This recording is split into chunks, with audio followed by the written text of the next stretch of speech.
no hiding around it. This movie was so bad. Okay. Ben 10 Race Against Time. Ben 10's... I just can't keep a straight face because of just how frustrating and bad this is. I don't know. Okay. Ben 10 Race Against Time is Ben 10's first live-action movie. This is directed by Alex Winter. It stars Grant Phillips as Ben Tennyson, Lee Majors as Grandpa Max. And this is the film that introduces Eon, the Cronian, who would later be retconned as an alternate Ben.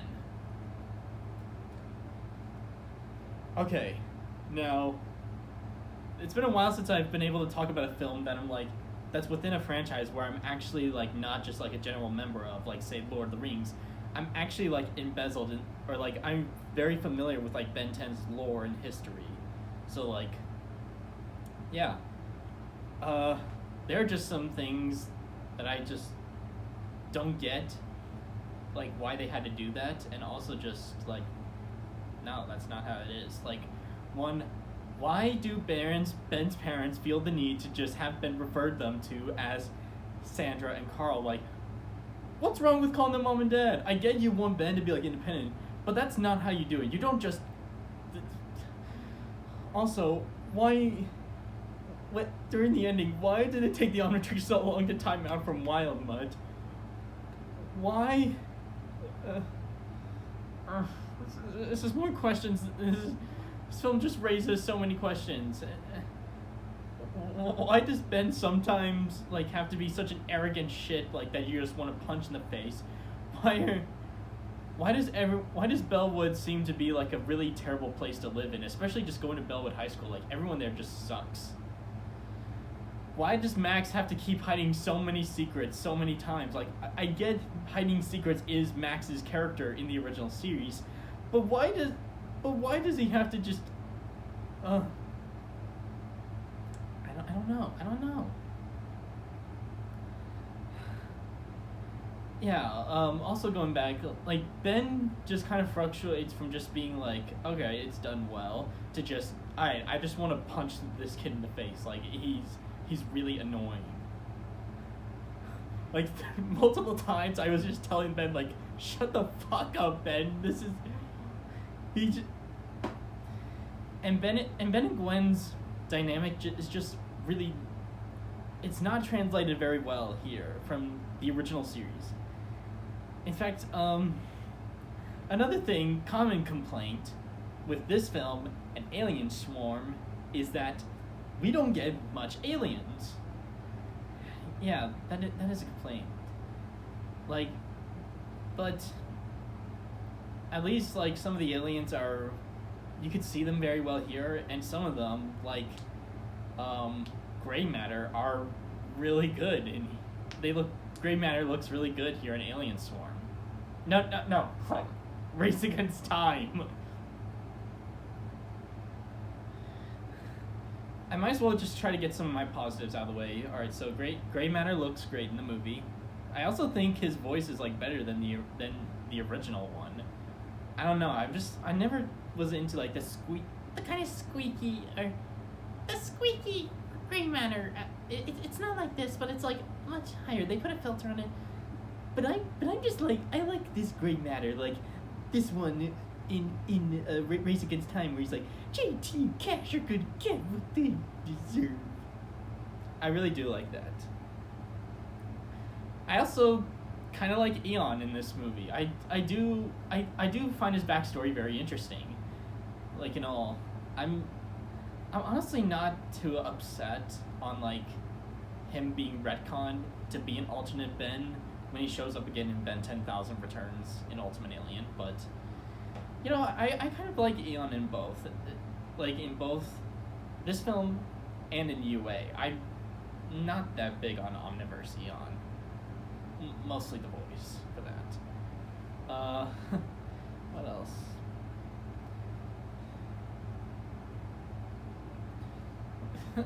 Oh yeah, the Omnitrix prop looks great. I I do like how, like, for some of the stuff when they try to be accurate, they were actually able to make it accurate. The Omnitrix in this movie does look really cool. It looks like a really nice prop. Another great prop is the rust bucket. It just looks so cool. I love the rust bucket in here. And I do like Ben's, like, his iconic, his lucky shirt. Like, they definitely made Ben look like classic Ben. But yeah, I think that's all about positives. Let's continue on to the terrible stuff about the movie. The next thing, the acting. Alright, so I don't want to discourage these actors because, like, they do get better later on. Like, and they would go on to be in other things. But here they were just, it feels like they just were like, let's just get this out of the way. Or they were just not given a very good script. Especially, like, when, hold on, I just want to check, just give me just a second. I guess while I'm trying to type it up, I'll just start talking about the acting.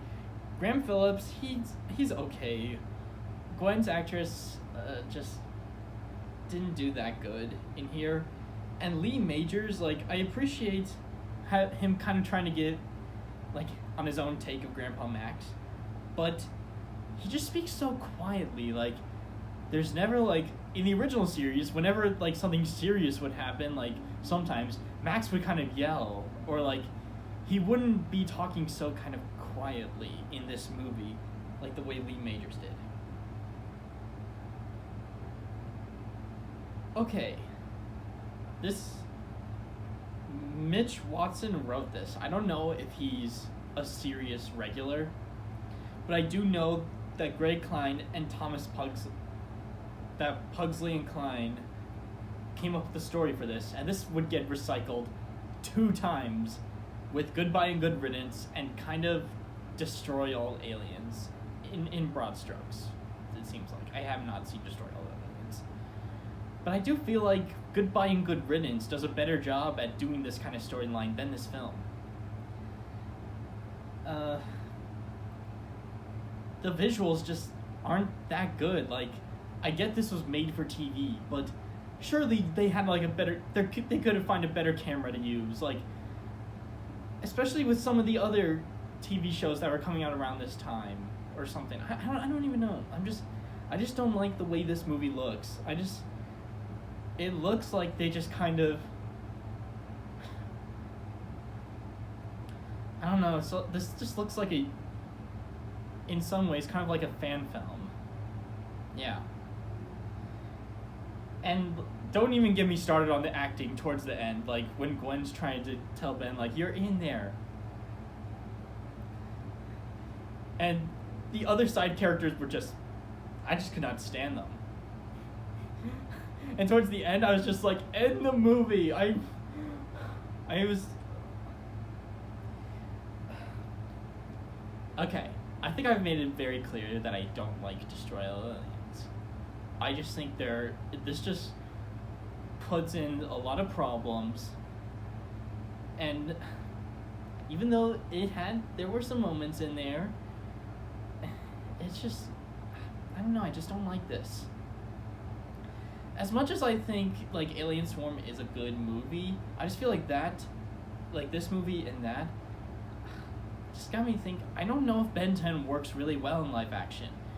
Because there's, like, for instance, like, they aren't able to get, like, 10 aliens. Like, they aren't able to get more aliens.